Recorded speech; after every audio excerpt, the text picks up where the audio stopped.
नमस्कार, ANB news देख रहे हैं आप। मैं हूं आपके साथ पल्लवी राजपूत। बड़ी खबरों में आप सभी का स्वागत है। चलिए रुक करते हैं खबर का। यूपी के देवरिया के जिला अस्पताल में एक मरीज को स्ट्रेचर पर एक महिला आगे से खींच रही है, पीछे से छोटा बच्चा धकेल रहा है। इसका वीडियो बनाकर किसी ने सोशल मीडिया पर वायरल कर दिया।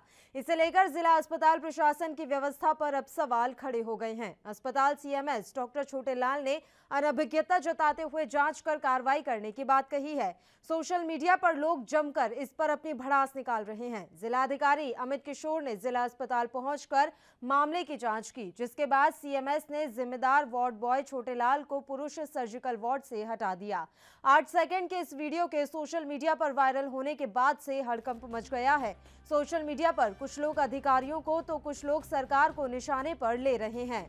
लोग अस्पताल के कर्मचारियों, अधिकारियों के खिलाफ कार्रवाई करने की मांग कर रहे हैं। तो इस वीडियो के वायरल होने के बाद से ही इस समय जिला प्रशासन में हड़कंप मचा हुआ है। जैसे ही ये वीडियो वायरल हुआ तो जिला अधिकारी अमित कुमार खुद पहुंचे अस्पताल। वहां जाकर जो मरीज है उनसे हालचाल जाना, इसके अलावा सीएमएस से बातचीत की गई। और आप भी तस्वीरों में देख सकते हैं किस तरह से एक छोटा सा 6 साल का बच्चा स्ट्रेचर को आगे की तरफ धकेल रहा है। बताया जा रहा है कि स्ट्रेचर पर जो मरीज लेटा हुआ है वो इस बच्चे का नाना है।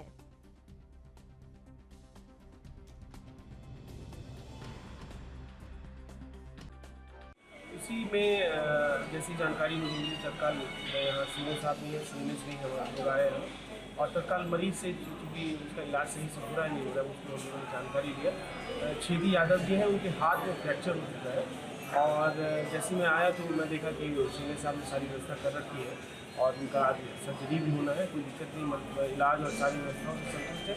लेकिन उस दिन मरीज के सही बेटी है उनके द्वारा बताया गया है कि वहाँ जो है स्ट्रेचर उपलब्ध था लेकिन उसको कोई चलाने वाला नहीं था।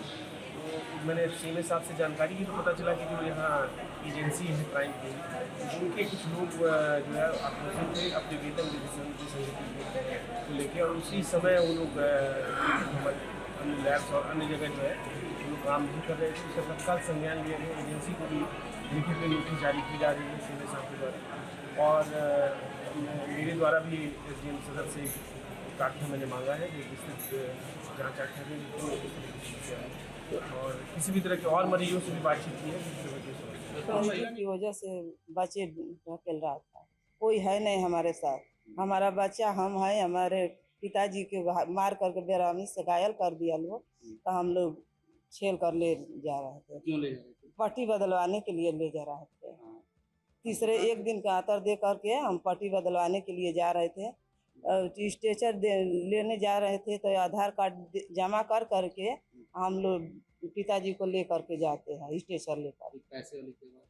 पैसों गरीबी की वजह से जो पैसे मांग रहे थे दाई लोग 30 रुपया मांगेंगे तो ले जाएंगे, तो हम इसीलिए कह रहे थे कि हम लोग पैसा नहीं देंगे, हम अपने हाथ से हमारा बच्चा हम घींच करके ले जाते थे पट्टी बदलवाने के लिए। किस चीज का पैसा?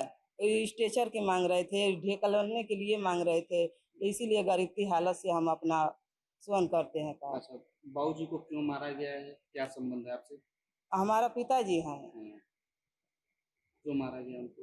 और उसी तरह मार दिया, सब कोई चढ़ाया होगा तभी तो मारे हो गए, तो हमको क्या पता है। अच्छा, तो पुलिस ने इसमें क्या कार्रवाई की? पुलिस लोग ना कुछ नहीं कर रहे थे, दरखास्त दिए हैं, तहसील से दरखास्त दिए हैं और फिर भी लिख करके दरखास्त दिए हैं, थाने पर कोई सुनवाई नहीं हो रहा है। पैसा पूजा जाता है, थाना चौकी पूजा गया, थाने चौकी पर लेकर गए तो कह रहे थे ले जाओ भागो यहाँ से, दवाई कराओ, तो दवाई ले कराने के लिए यहाँ पर आए थे, भर्ती थे, वहाँ पर दरखास्त दिए, कुछ सुनवाई नहीं दे रहा, न कोई पकड़ने जा रहा है न कुछ। और इस खबर पर ज्यादा जानकारी के साथ देवरिया से हमारे संवाददाता गोविंद पटेल इस समय फोन लाइन पर हमारे साथ जुड़े हुए हैं। गोविंद, एक बड़ा हम देख पा रहे हैं ये मामला है, वीडियो इस समय सोशल मीडिया पर वायरल हो रहा है। महज 6 साल का बच्चा स्ट्रेचर को खींच कर ले जा रहा है। आखिर क्या कुछ सच्चाई है इस वीडियो को जो बनाया गया है, पूरा मामला क्या है? जी, यह बहुत ही शर्मनाक घटना है और अस्पताल की अव्यवस्था पर सवाल खड़ा करता है कि वीडियो में जिस तरह बच्चा स्ट्रक्चर जो है ढकेल रहा है और ले जा रहा है, वार्ड बॉय और वहाँ नर्सें रहती हैं, उनके बावजूद जो है इस तरह का जो है छोटा बच्चा ले जा रहा है। बहुत ही शर्मनाक घटना है। ये पूरा मामला बरहस थाना क्षेत्र के एक गांव का जो छेदी यादव करके है, उनसे गांव में कुछ मारपीट हो जाती है। कुछ युवक जो है मार देते हैं और हाथ फ्रैक्चर हो जाता है। फरियाद लेकर थाने पहुंचे, लेकिन थाने पे कोई सुनवाई नहीं हुई। जिला अस्पताल पे वो इलाज करने के लिए भर्ती हुए, जहां पे उनको जो है इलाज के लिए जो पट्टी होती है बदलने के लिए दूसरे वार्ड में लिया जा रहा था, लेकिन उस दौरान परिजन ही उस स्ट्रक्चर को खींच के ले जा रहे हैं और उसमें मासूम जो 3 वर्ष का बच्चा है वह पीछे से ढकेल रहा है। जी बिल्कुल। और गोविंद, ये भी आपसे जानकारी चाहेंगे कि क्या वाकई में रिश्वत की मांग की गई थी? इस बच्चे की मां की हम बाइट सुन रहे थे, उनका ये साफ तौर पर कहना है कि 30 रुपए मांगे जाते थे स्ट्रेचर को एक जगह से दूसरी जगह ले जाने के लिए। जी, यह आरोप लगाना, परिजनों का आरोप लगाना, यह सिद्ध करता है कि निश्चित ही परिजनों से पैसे की मांग की जा रही होगी और सुविधा शुल्क के एवज में जो है ऐसे छोड़ दिया जाता है कर्मचारियों द्वारा कि लोग जो है ऐसे मरते फिरे। निश्चित तौर पे जो आरोप लगाया गया है, कहीं न कहीं सत्यता इसमें साफ तौर से झलकती दिख रही है। जी, और अभी क्या कुछ कार्रवाई की गई है गोविंद? बताया जा रहा है कि जैसे ही ये वीडियो सोशल मीडिया पर वायरल हुआ, खुद जिला अधिकारी जिला अस्पताल पहुंचे। जी, जिला अधिकारी ने जिला अस्पताल पहुंच के मौके पर जांच किया और अन्य भी लोगों से, परिजनों से पूछताछ किया। पूरे मामले की जानकारी ली और उसके बाद कार्रवाई की बात कर रहे हैं। जी, और सीएमएस का क्या कुछ कहना है इस मसले पर? सीएमएस इस पूरी घटना पे जो है साफ तौर से मुकर रहे हैं कि इस तरह जो है नहीं हुआ, रिश्वत की मांग नहीं की जाती है। लेकिन उनका कहना और परिजनों के आरोप में बिल्कुल जो है कोई दिखाई नहीं दे रहा है कि उनके बातों में कुछ सत्यता है। जी, अब बताया जा रहा है कि जो वार्ड बॉय है उसे फिलहाल हटा दिया गया है। जी, अस्पताल के कुछ कर्मचारियों पे कार्रवाई की गई है। अब कहां तक सत्यता है, अधिकारी जो है इस बात को बताने से मुकर रहा है। जी, देखिए गोविंद, कोरोना काल चल रहा है, इस समय देख रहे हैं हम किस तरह से डॉक्टर जो हैं भगवान का रूप बनकर सामने आ रहे हैं। ऐसे में जब इस तरह की घटनाएं सामने आती हैं तो कहीं ना कहीं व्यवस्था पर सवाल खड़े हो जाते हैं। और लगातार यूपी से एक के बाद एक इस तरह की व्यवस्था जो है सामने आ रही है। हम अस्पतालों की बदहाली का कभी वीडियो देखते हैं तो कभी कानून व्यवस्था पर सवाल खड़े करने वाले वीडियो देखते हैं। हालांकि इतना ज़्यादा कर रहे हैं सीएम, लगातार उन्होंने कानून बनाए, वो जितने भी अधिकारी हैं उनको कसकर रखते हैं कि आप व्यवस्था को बना के रखिए। बावजूद इसके कहीं कोई डर नाम की चीज़ ही लोगों में नजर नहीं आ रही है। जी, निश्चित तौर पे अस्पताल कर्मचारियों की संवेदनहीनता जो है दिखाई दे रही है। स्पष्ट तौर से जो है देखा जा रहा है कि इस तरह जो है डॉक्टर भगवान का रूप होता है, लेकिन जिस तरह मरीजों के साथ दुर्व्यवहार आए दिन देखने को मिलता है और इस तरह जो है ये इस मासूम बच्चे के साथ जो है स्ट्रक्चर मासूम बच्चा ढकेल रहा है। निश्चित तौर पे ये संवेदनहीनता जो है अस्पताल कर्मियों की साफ तौर से दिख रही है। और इस पूरे मसले में दो बातें निकलकर सामने आ रही हैं। पहले तो अस्पताल कर्मियों की संवेदनहीनता की तस्वीरें हम साफ तौर पर देख सकते हैं। दूसरा, जो बच्चे के नाना है जिनके साथ मारपीट की गई और वो अस्पताल में भर्ती हैं, बताया जा रहा है कि जिन लोगों ने उनके साथ मारपीट की उनके खिलाफ भी कोई कार्रवाई नहीं की गई है। उस मामले में ही किसी तरह की कोई कार्रवाई नहीं हुई। तो कहीं ना कहीं कानून के जो रखवाले हैं वो खुद ही गंभीर नहीं है। जी, जिस तरह से मामले में जो है मारपीट का मामला हुआ है, हाथ पैर फ्रैक्चर हो गया है वृद्ध व्यक्ति का और थाने पर से उसको जो है लौटा दिया जाता है, कोई कानूनी कार्रवाई नहीं की जाती है। जरूर निश्चित तौर से कानून व्यवस्था पे सवाल खड़ा होता है कि कैसे जो है कानून व्यवस्था चल रहा है। जी, और गोविंद, इतना बड़ा मामला हो गया और सीएमएस लगातार ये कह रहे हैं कि मुझे जानकारी नहीं है इस मसले की।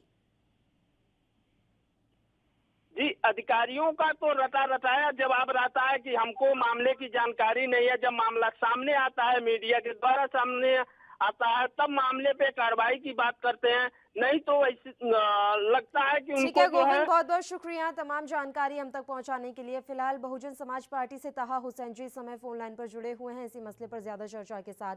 हुसैन साहब, तस्वीरें आपने भी देखी होंगी, एक 3 साल का बच्चा स्ट्रेचर को धकेल रहा है, स्ट्रेचर पर उसके नाना लेटे हुए हैं। बताया जा रहा है कि 30 रुपए मांगे गए थे वार्ड बॉय की तरफ से स्ट्रेचर को दूसरे वार्ड में ले जाने के लिए। सबसे पहले प्रतिक्रिया चाहूंगी आपकी।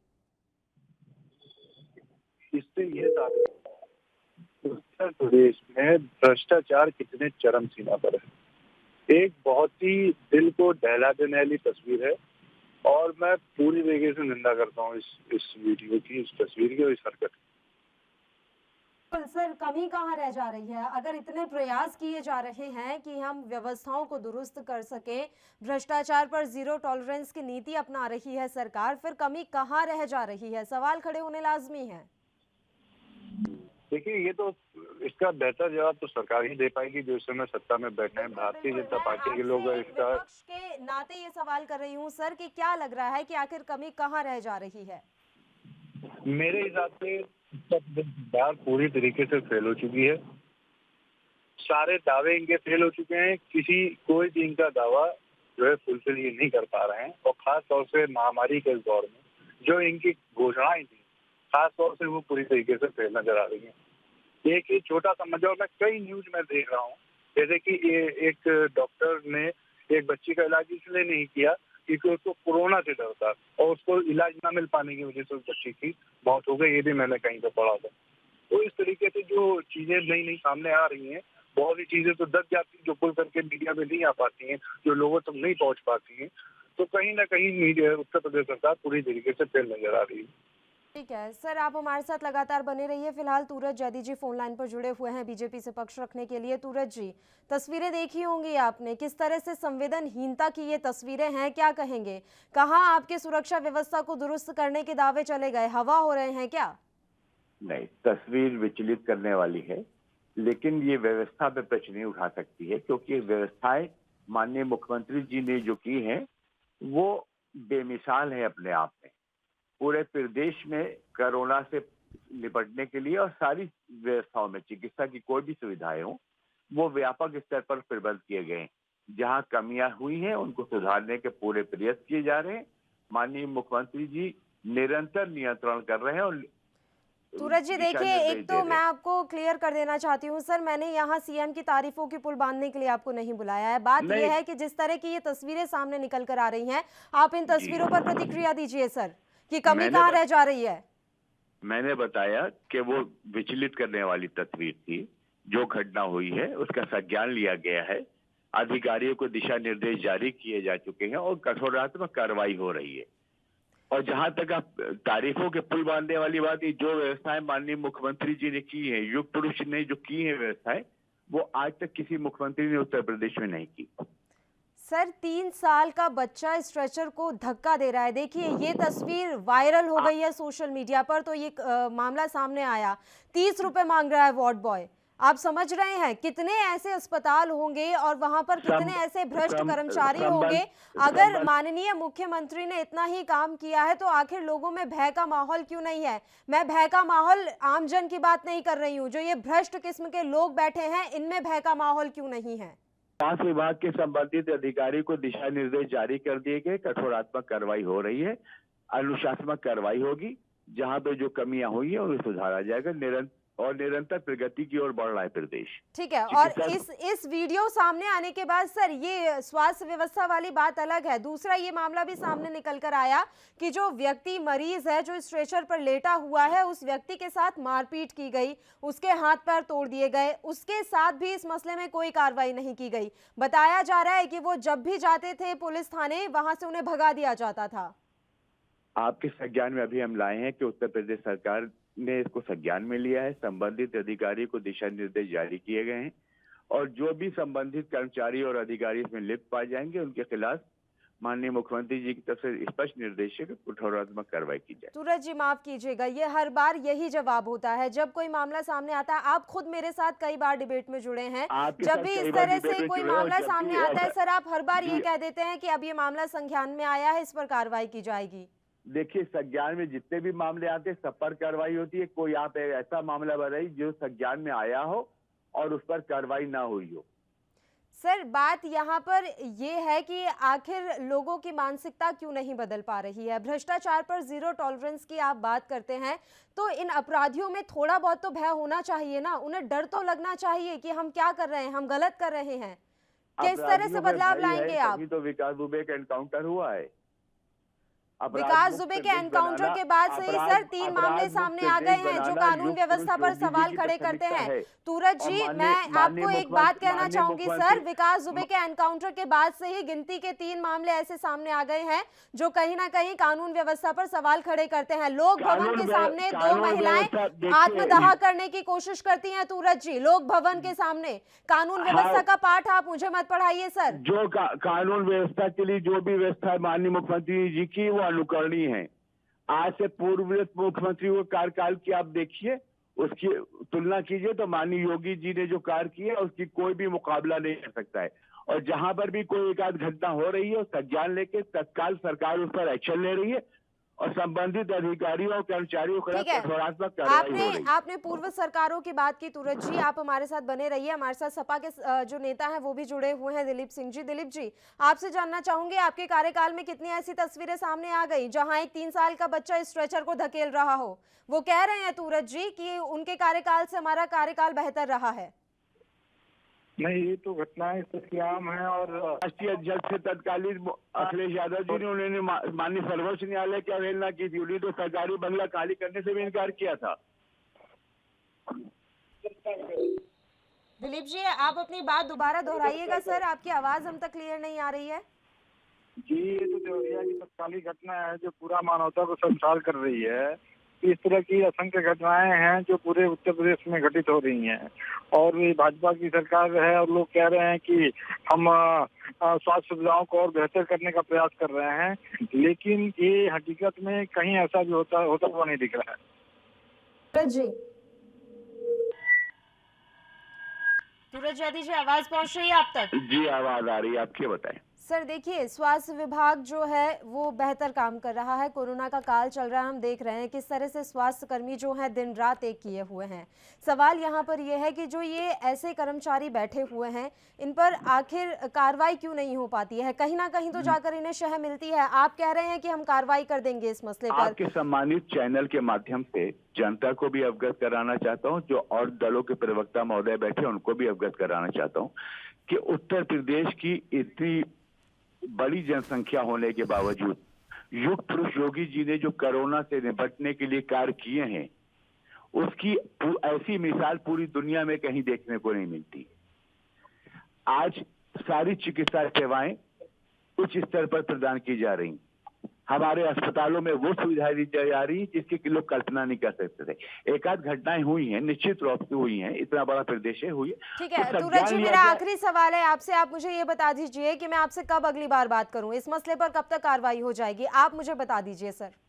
देखिए, सरकार ने आदेश कर दिए हैं, निश्चित तौर पर आपको 1 सप्ताह के अंदर इसका रिजल्ट भी सामने नजर आ जाएगा। बिल्कुल सर, मैं आपको 1 सप्ताह बाद दोबारा इसी मसले पर जोड़ूंगी और मैं जानना चाहूंगी कि क्या कुछ कार्रवाई इस मसले पर की गई है। फिलहाल आप दोनों का बहुत बहुत शुक्रिया तमाम चर्चा के लिए, आप हमारे साथ जुड़े रहे। तो ये जो तस्वीरें थी दिल को दहला देने वाली थी और बेशक ये विचलित कर देने वाली तस्वीरें हैं। किस तरह से 3 साल का एक बच्चा अपने नाना को स्ट्रेचर पर लेकर जा रहा है, धक्का मार रहा है स्ट्रेचर को। हालांकि अभी तक जो कार्रवाई की गई है इस मसले पर वो बस इतनी सी है कि वार्ड बॉय को शिफ्ट कर दिया गया है। जिस वार्ड में उसे लगाया गया था पुरुष सर्जिकल वार्ड से उसे हटा दिया गया है। हालांकि जिलाधिकारी खुद भी पहुंचे थे इस मसले की जैसी उन्हें जानकारी मिली उसके बाद। और अब आगे और क्या कुछ कार्रवाई की जाएगी ये तो आने वाला वक्त बताएगा। सूरज जी ने समय दिया है 1 सप्ताह का, उम्मीद करते हैं कि 1 हफ्ते के अंदर कोई बड़ी कार्रवाई इस पूरे मामले में देखने को मिले।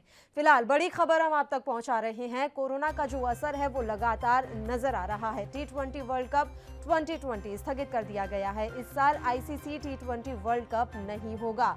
कोरोना की वजह से ये बड़ा फैसला लिया गया है। कोरोना वायरस के चलते टूर्नामेंट को रद्द किया गया है। आपको बता दें कि आईसीसी की बैठक में ये बड़ा और अहम फैसला लिया गया है। कोरोना का जो कहर है वो हर तरफ नजर आ रहा है।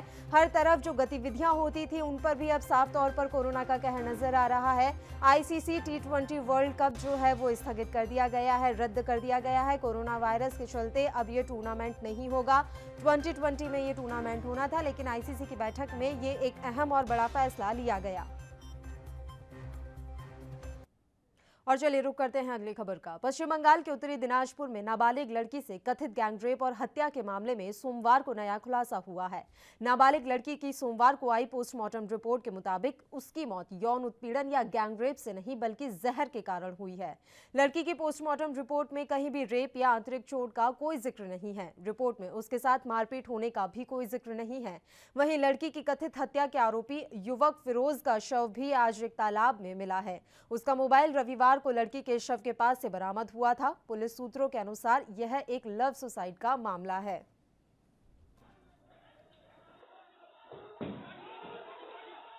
कल यहाँ पर एक लड़की को मिला था, संपा नाम लड़की का नाम मामपी सिंह है, उसका चतरागंज घर है। लेकिन वहाँ वो लोग बोल रहा था कि धुलियागंज का एक लड़का का साथ एफआईआर है, वही लड़का इसको रेप करके मार दिया है। लेकिन आज जो देखा है तो यहाँ पर वो लड़का का भी बॉडी मिला है। कल लड़की का मिला था, लेकिन लड़की का बॉडी कोई देखा पता नहीं। हम लोग को सुनने में जो आया उसका उस टाइम अचेतन था, यानी उसको बेहोश था। उसी टाइम उसको उठा के लेके गया हॉस्पिटल, कहाँ लेके गया, डेथ हो गई। तो यहाँ पर बहुत विशृंखला सृष्टि हुआ। उसके बाद हम लोग भी साथ हुआ, नहीं ये अन्याय है, ये ठीक नहीं हुआ। आज देखते हैं कि लड़का वहाँ पर भी वही उसी जगह साइड में ड्रेन में डूबा हुआ था। अभी पुलिस आके उसको उठा के देगा। अभी किनारे में 10 ये तो लगता है खून किया है। पर ज्यादा जानकारी के साथ हमारे संवाददाता शांतनु बनर्जी इस समय फोन लाइन पर जुड़े हुए हैं। शांतनु, पूरी जानकारी आपसे चाहेंगे। एक लड़की की कथित तौर पर रेप के बाद हत्या का जो मामला सामने आया था, आज पोस्टमार्टम रिपोर्ट से कई नए खुलासे हुए हैं। जी जी बिल्कुल। देखिए, पश्चिम बंगाल का जो मतलब चोपड़ा का जो घटना काल हुआ था, उसके मतलब पोस्टमार्टम का जो रिपोर्ट है, पोस्टमार्टम रिपोर्ट में सिर्फ यही कहा है कि उसको किसी ने हत्या नहीं की, क्योंकि बल्कि उसको आत्महत्या की, क्योंकि उसका जहर के वजह से हो सकता है उसका मौत हुआ। लेकिन सबसे बड़ी बात जो सामने आ रहा है, अगर सही बात है तो, लेकिन उसका जो साथ पास में जो 2 मोबाइल मिले थे और उसके साथ साथ और कहीं भी जो सामान मिले थे, लेकिन वो सामान किसका है फिर? यही सबसे बड़ी मुद्दा प्रश्न सामने आ रहा है। इसके लिए पश्चिम बंगाल का भाजपा की ओर से आज एक टीम गया था उसी इलाका में। लेकिन सबसे बड़ी बात जो सामने आ रहा है, उसी इलाका में कल जो घटना हुआ सेम वही जगह पे, वो जो बच्चे का जो लाश जहाँ पे मिली थी, वही लड़की का लाश के ठीक पास में और एक लड़का का लाश भी आज मिल गया है। लेकिन ये सबसे बड़ी बात है जो वो भी माध्यमिक स्टूडेंट ही है, तो उसको पास में एक नाल था, नाल में उसका साथ में मिला है। सबसे बड़ी बात जो सामने आ रहा है। लेकिन अभी भी पुलिस ने जांच शुरू की। जैसे जो स्थानीय लोग हैं वो लगातार इस मसले पर अलग अलग बातें कह रहे हैं। किसी ने ये जो है पूरा मसला बीजेपी से जोड़कर बताया है, तो कोई लव सुसाइड का मामला बता रहा है। समझ नहीं आ रहा है कि आखिर हकीकत क्या है। लगातार नई नई बातें निकलकर इस मसले में सामने आ रही हैं। और कल की तस्वीरें हमने देखी जो काफी भयानक थी, किस तरह से वहां हिंसक प्रदर्शन हुआ, लगातार तोड़फोड़ की गई, पुलिस की गाड़ियों को आग के हवाले कर दिया गया। लेकिन हकीकत जो है वो अभी तक सामने निकल कर नहीं आ पा रही है। बीजेपी के साथ आखिर क्या कनेक्शन है इस पूरे मसले का? सिर्फ यही कहा है बीजेपी और से, जो बीजेपी का जो मंडल सभापति है उसी इलाका का बीजेपी का उन्हीं मंडल सभापति का यही बच्चे जो है उसी का बेटी है, ऐसी वो बोर्ड है। तो इसीलिए बीजेपी बिल्कुल शांतनु, कहीं ना कहीं इस मसले पर जो है अभी तस्वीरें क्लियर होना काफ़ी ज़रूरी है। पोस्टमार्टम रिपोर्ट तो आ गई है और पोस्टमार्टम रिपोर्ट में ही साफ तौर पर लिखा है कि गैंगरेप की वजह से उसकी मौत नहीं हुई है और ना ही किसी आंतरिक चोट के कोई निशान है, इस तरह की पीएम रिपोर्ट में लिखा आया है। और वहीं ये भी बताया जा रहा है कि जहर खाने की वजह से लड़की की मौत हुई है। शांतनु, हाँ, मैं आपसे जानना चाह रही थी कि आखिर बीजेपी की तरफ से क्या कुछ इस मसले पर प्रतिक्रियाएं आ रही हैं और लगातार बीजेपी बीजेपी का इस पूरे मामले में कनेक्शन भी लोग बता रहे हैं, तो हकीकत क्या है? एक्चुअली देखिए, सबसे बड़ी बात जो है मतलब वही इलाका जो मंडल सभापति है, मंडल सभापति का मतलब खुद उसका लड़की है, मतलब ये जो काल जो हुआ था, जो लड़की का जो घटना हुआ था, इस लड़की का मतलब उसी का मतलब रिश्तेदार भी है। इसी कारण से बीजेपी मतलब इसका फायदा उठाना चाहता है, जो उनकी सेक्टर से यही कहा रहा है कि बीजेपी का सिर्फ यही बोलना है ये खुद उसको मतलब ये रेप करके उसको मतलब मर्डर तो किया है। शांतनु, ये क्या ऐसा माना जाए जिस आरोपी लड़के का आज शव बरामद हुआ है उसकी हत्या के जी। पीछे बीजेपी का हाथ हो सकता है? नहीं, क्योंकि बीजेपी खुद मांग कर रहे हैं ऐसी कि मतलब जो घटना हुआ है इसके लिए मतलब तीनों मुल्क का कोई मतलब जो लोग है तीनों मुल्क का, तो इसका मतलब वो छुपाना भी चाहता है, ऐसी कुछ मांग करते हैं, मतलब कुछ तीनों मुल्क और से मतलब ऐसी बोल रहे हैं। लेकिन सबसे बड़ी मुद्दा जो सामने आ रहा है ये फिलहाल एक्चुअली जो आज जो पोस्टमार्टम का जो रिपोर्ट आया है, पोस्टमार्टम रिपोर्ट मिलने के बाद अभी भी मतलब जो दिखाई दे रहा है कि मतलब उसका कोई हत्या नहीं की, मतलब उसका साथ का कोई जगह पे कोई निशान भी नहीं है। लेकिन सिर्फ यही खास तौर से ही मतलब डॉक्टर साहब ने जो पोस्टमार्टम रिपोर्ट का जो हिस्सा से उन्होंने जो बोल रहे हैं कि उसका मतलब आत्महत्या की हो सकता है, क्योंकि उसका मतलब शरीर में जहर मिला था, मतलब ऐसी कुछ बोल रहे हैं पोस्टमार्टम रिपोर्ट में। सबसे बड़ी मुद्दा जो सामने आया। जी बिल्कुल, बहुत बहुत शुक्रिया शांतनु, तमाम अहम जानकारी हम तक पहुंचाने के लिए। तो पश्चिम बंगाल के उत्तरी दिनाजपुर से जो मामला सामने आया था कि एक बच्ची की कथित रेप के बाद हत्या कर दी गई थी, उस मामले में आज एक नया खुलासा हुआ है। पीएम रिपोर्ट आई है और इस रिपोर्ट के मुताबिक यौन उत्पीड़न या फिर रेप की वजह से लड़की की मौत नहीं हुई है, बल्कि जहर के कारण मौत हुई है। और वहीं पीएम रिपोर्ट में किसी भी आंतरिक चोट का कोई निशान नहीं है, इस तरह का वर्णन भी किया गया है। तो ये बड़ी खबर भी है और बड़ा खुलासा भी हुआ है, क्योंकि लगातार इस मसले को लेकर पश्चिम बंगाल में जहां राजनीति गर्म थी, वहीं उत्तरी दिनाजपुर में कल हालात काफी तनावपूर्ण हो गए थे। लोग सड़कों पर उतरकर उन्होंने जबरदस्त प्रदर्शन किया था, पुलिस के साथ मुठभेड़ हो गई थी और पुलिस की गाड़ियों को भी स्थानीय लोगों ने आग के हवाले कर दिया था। आज पीएम रिपोर्ट आने के बाद कुछ तस्वीरें साफ हुई हैं और लोगों का अब ये कहना है, वहां के जो स्थानीय लोग हैं जिनसे एएनबी न्यूज की बातचीत हुई है, उनका ये साफ तौर पर कहना है कि ये लव सुसाइड का मामला नजर आ रहा है, क्योंकि जिस लड़के पर शक गया था, जिस आरोपी लड़के की बात कर रहे थे, उसका भी आज शव पास के ही तालाब से बरामद किया गया है। अब पुलिस इस मामले में क्या कुछ आधिकारिक तौर पर बयान देती है, ये आने वाला वक्त बताएगा। इसी के साथ बड़ी खबरों में इतना ही। मुझे दीजिए इजाजत। देश प्रदेश की तमाम ताजा और अहम खबरों के लिए आप देखते रहिए एएनबी न्यूज। नमस्कार।